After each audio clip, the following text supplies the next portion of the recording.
What's up with the YouTube? This TK with Cuts by Kelly. And you know I appreciate you.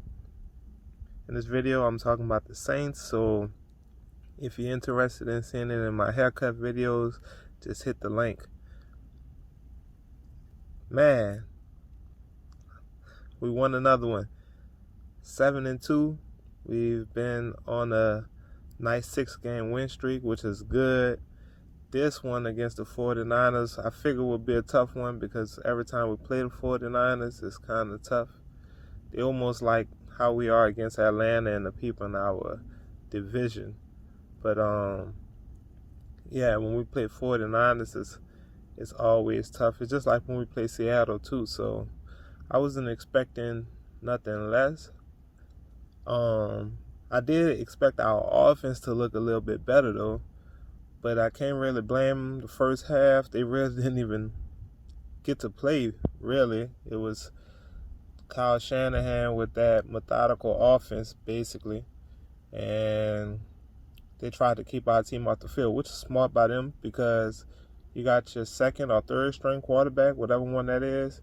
And so you don't want Drew Brees on the field, like, lighting y'all up. So I thought he did good as far as on their side of the ball, but our defense, I think our defense did real good this game because, well, first of all, the first drive they didn't. They didn't get off the field on third down, and then, let me say the first couple of drives they wasn't getting off the field on third down, but they kind of settled in. I think in the second half he made more adjustments. Gardner Johnson had a good game. I think all around he had a pretty decent game, and so they made those adjustments to kind of make their offense a little more stagnant. But I also thought, like, they played real good all the way around. Marcus Williams is showing up a little bit more now. I think he got a little more confidence. Maybe Malcolm Jenkins is really helping him out. He's rubbing off on Marcus Williams, so he's looking a little more confident. And I also, like I always say, I got to credit the two safeties over the top. I think it makes Marcus Williams look even better because he don't have that whole field that he has to worry about covering. So now he could just focus on one side of the field and it's just less coverage. So it gives him more confidence to make the decision to try to jump a ball or whatever the case is. You don't have to run the whole field to try to jump that ball. So I really think it's that defense that we switched up to and that we're doing more of that's really helping Marcus Williams out. So I'm happy for that. It's helping PJ Williams out too. He get to play safety more. Cool. I'm cool with that. I like Malcolm Jenkins playing on the tight end. And I like your boy, Quan Alexander now coming in on tight end. So, I mean, we looking good right now. I think the defense did good. From coaching on down, we made our adjustments. I'm going to give them a B because we started off slow and we allowed them to get up on us. But overall, they settled in and they held it down for us. Offense, like I said, it was the same thing. Started off slow. We had a 3-and-out. And then I think we had another 3-and-out after that. And so the offense wasn't really clicking. I think we thought we just were going to finish where we left off or start where we left off, you know, and that wasn't the case. We was on fire with the Buccaneers, and then when we came out this game, we was kind of flat. And I think we just started just going to be, man, let's just roll over these dudes, but everybody's playing in the NFL, so everybody got some kind of talent. So we underestimated that, but I like how we regrouped and didn't lose the game, you know, after we went down 10 points. We kept our composure, and we did our thing. Kamara had a good game. Thomas, I'm interested in seeing this Thomas thing right now. Man, I hate to, like, jump the gun on this, but I'm kind of thinking he not as happy as he was before. He got his money, but you know he had the injury. None of the team's fault. But then you know the little rumor out that him and Sean Payton going at it. I don't know how concrete that is. But then now he comes back and Drew Brees is throwing the ball at everybody. So Michael Thomas not really the main guy that he's used to being, the man. And I know he got like that alpha male or that pride, like, so I know he want the ball. I know he want touchdowns. I know he want 10 catches, 15 catches a game. So, man, this is going to be interesting to see what his response is going to be, because maybe I was looking too far into this when Kamara made his second or third touchdown. Michael Thomas had dapped him off, but just his facial expression didn't really seem like excited. It was more like, dang, Kamara caught it, which he was open. That's when Drew Brees fumbled the ball and he threw it.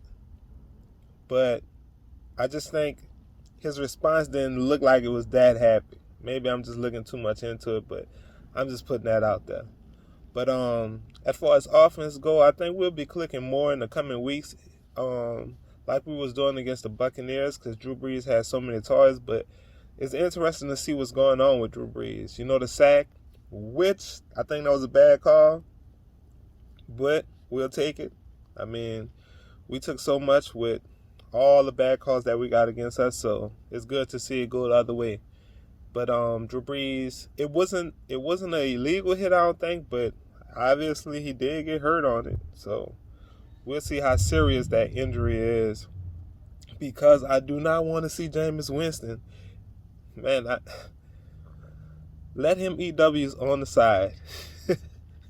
Let him eat W's that Drew Brees get. I mean, Drew Brees will shut a W with him, but I mean, for Jameis Winston, man, I don't want to sound like a hater, but I just think he need more time on the bench to learn how to throw first and when not to throw. Because, man, the few snaps he had, he was about to throw an interception on one of the plays, and it's like, ooh. That was like, come on, bro. Don't do that. Don't do that, bro. Please don't. I'm begging you. And so after that, they really started.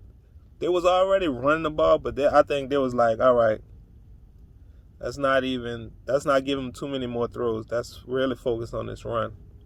Now, the Taysom Hill stuff, I'm liking it. But on third downs, I'm not too big of a fan of it. If it's 1 yard, okay. But when it's like 4 and 5 yards, I know he got some of them before, but still, I just think on that, put him in the backfield on side of Drew Brees or Jameis Winston. That way you can run more of an option. But I know you probably don't want the ball switching hands. It's more safe just having it in his hands and then running it after that, because you don't want fumbles and all that ball movement. But I just think it's a little more predictable. Like this game, they tried to throw a pass one time with it. And if I was looking correctly, he missed the tight end or somebody coming across the middle. He missed him. And so it's like if you're not seeing them like wide open, I don't know if you're going through his reads or whatever, progressions fast enough, but he missed this guy and he took that sack. So, I mean, I don't know. I think with that situation, if Taysom Hill does good, Taysom Hill is great.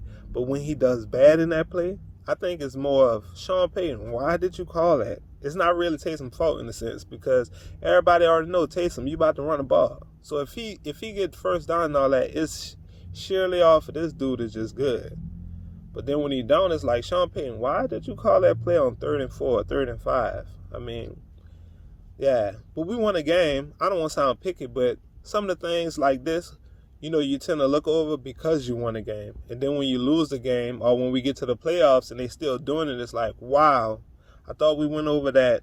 This doesn't work in the regular season. So that's why I'm bringing them up now, because, for the last few years, regular season hasn't been our problems. It's been the playoffs that the teams figure out what we like to do and they shut it down. It's like they allow us to do it during the regular season and be like, in the playoffs, we're not going to let them do it. So that's why I'm bringing some of those things up. But the best part of this game was special teams. Mine is Morstead. Morstead hurting right now. He not really punting. Let me say this. I give him an A because he punt the ball. He don't punt it out of bounds, but he still don't give us those 50-yard punts like talking about. I think he got us a 40-something yard punt, which was cool, but some of his punts are being short right now. Maybe because he's older. I don't know. Maybe because he's not punting as much. I don't know. That's all the questions that I have for it. But yeah, that's just a few things that I'm kind of like wondering for him. But special teams, they did good. Harris muffed that punt. I'm like, oh man, what is the response gonna be? And he responded well. Almost ran it back for us. And then Callaway, man, this dude he figured out how to get the ball. I'm loving on this dude. So yeah, I think they're going to continue to start working him into the offense a little bit more like they did earlier. But all the receivers are back, so he lost playing time because you got Harris before him in the progressions, which I understand. But, that dude's still clutch, so I would like to see them at least run 2 players with him a game just to show him love outside of that special teams. But, he doing his thing. Yeah, I'm happy to see that. So, yeah, man, Saints win another one against the 49ers. 7-2. We leading our division. I think we tied in the conference for the lead. So we just got to keep up what we're doing. We own the Bucks, so now we just got to go on to the Failcons and own them. So with that, this TK with Cuts by Kelly. Black and Gold to the Super Bowl. Who that? Make sure you subscribe to this channel. Hit the like button. Hit the notification bell. Leave a comment if you want. Look at my haircut videos. Just become a part of the team. I appreciate you.